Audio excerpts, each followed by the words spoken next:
Morning guys, Mark Ferrasci, Protect Dog Training. It's now the 4th of July and I'm kind of piddling through my day, doing my cleaning on the kennel. I worked with Eros this morning, but I wanted to do a video. I did one the other day and I cut off my face. I was doing one of my little talk of the screen with just my chin showing and my forehead showing, who knows.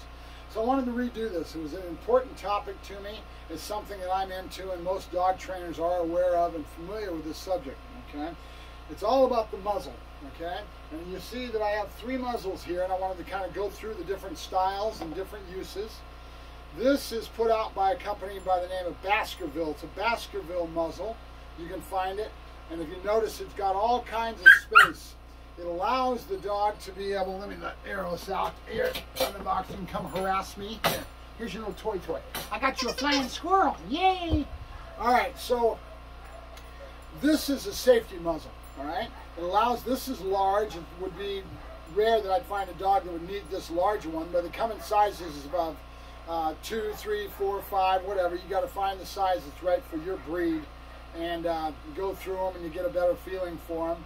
I usually have 2 or 3 of these on hand, and right now I've went through them by giving them away to other people needing them, etc. I need to buy a bunch more, but 2 or 3 of them would be something I would need on hand for different sizes depending on the dog that I need it on. And this I call a safety muzzle. And the reason I call it that is because it's going to allow the dog to be able to have good breathing space, to be able to actually eat and drink in this, right? It would be something that I would use for an aggressive dog that might have a problem being reactive and wanting to tag somebody, or that I may need to have safety. Even with arrows, that's where I got these muzzles in the very beginning, was putting arrow in one and letting him have it on him for an extended period of time. Because again, the dog can eat and they can actually eat and sleep in this, and you can leave it on them for a little bit longer than you would most muzzles, all right? And it's a safety muzzle. So that's the first type of muzzle, and very useful, right? And I usually want to keep 2 or 3 of those, depending different sizes, so that I have what I need if I get a dog in and I need it, right? So that's the first one. The next muzzle is called a ram muzzle, and this would be a muzzle that I start teaching a dog to work in a muzzle to be able to tag the bad guy. Now think about this. If the dog's been developed properly and he's going up and doing his striking, he's actually biting different equipment, things like that. This has a bar that actually goes right like this that gives it more stiffness in the front. They call it a ram muzzle. And there's a reason for that. The dog, when he hits, is going to be able to pop the decoy, right? You're trying to teach the dog, when you get to these levels, to use his body. Take away his mouth and start using to be proficient and being more physical with the decoy and actually smacking him with this, okay? They have, over in Europe, they will actually teach the dog to be in a muzzle, and they'll have him on a harness, and they use it for crowd control. And they keep the dog on a harness, and the handle will swing him into the people, and the dog is popping them and moving them back. We don't do that type of stuff over here in America as much as they would over in Europe, because they've got a lot more open law type things. They can do things over there that we can't do over here, okay? So this ram muzzle, now we want to talk about some other things. When you're working with a muzzle, you've got to think about his breathing. And a lot of times I'll use a muzzle for other application, and we'll get into that in a second. But you always want to be aware of the fact that the dog cannot breathe as well. He may have a tendency to get overheated and go into a heat exhaustion. It's something you need to be very aware of when you're working a dog. You don't just put this on him and leave him, especially depending on the type of work you're doing. If I'm doing muzzle work like that and it's a hot day, I want to be very aware of the fact that I need to get this off the dog and keep an eye on him as far as heat exhaustion, okay? The dog can get overextended very easy and very fast, and I'll explain that to you in a second. So that's called a ram muzzle, and usually used for protection type work. We're building a dog into being more proficient with his body and taking away his mouth in that application.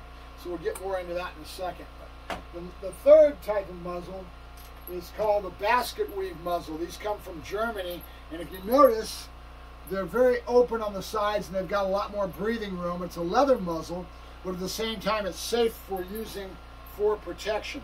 And what we use this muzzle for is to be able to give him more breathing and to start getting away from equipment, because now I can send the dog into a building chasing after a bad guy with no equipment. It's got a safety feature in that regards, and so now I can start doing some higher learning type of application with this, and I can also do searching and scent work and all that kind of thing. Can be more efficient in this because the dog has more breathing.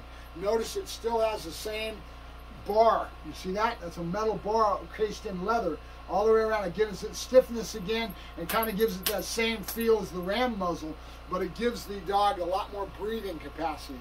These are expensive. It's about $160, maybe $250 for a muzzle like this. So this is something that I would use in more training application to, again, get away from equipment, because now I can have the guy be totally in clothes like this in civvies, and I can go out and do my muzzle work with the dog. The dog can learn and come in and hit me and be safe for me, and then I no longer have that equipment on me, right? That the dog's getting equipment orientated, I can start phasing that out with some more advanced type of work, building searches and other things that I may want to use in this, right? But we still have to be aware of and cognizant of overheating. We still need to keep a close eye on the dog to make sure that he doesn't go into heat exhaustion. So you're not going to leave this on for any length of time. You're going to do your work.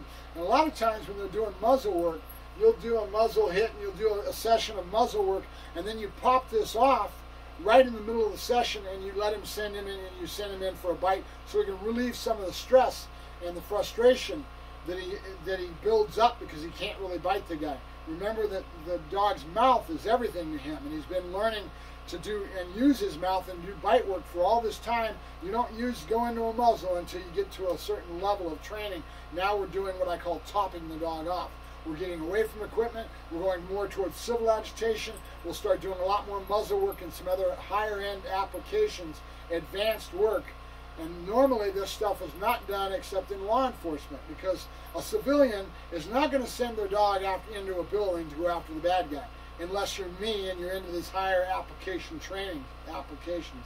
And that's because I want a dog to be real, and I get into this a lot more than most people would, and I want to go more towards law enforcement and building a dog to have more of an edge on him and to be more of a police dog application, because I'm into that higher end personal protection dog. I want a dog that's more real. But in a court of law, guys, you can't send your dog after a bad guy and expect him, unless you're having him go into your home and he's clearing your own house, and a guy would be in your, or whatever, somebody would be in your house. You give them proper warning. You say, I'm going to send my dog in. He's going to come in to clear the building. You better not be in there. This dog will bite you, okay?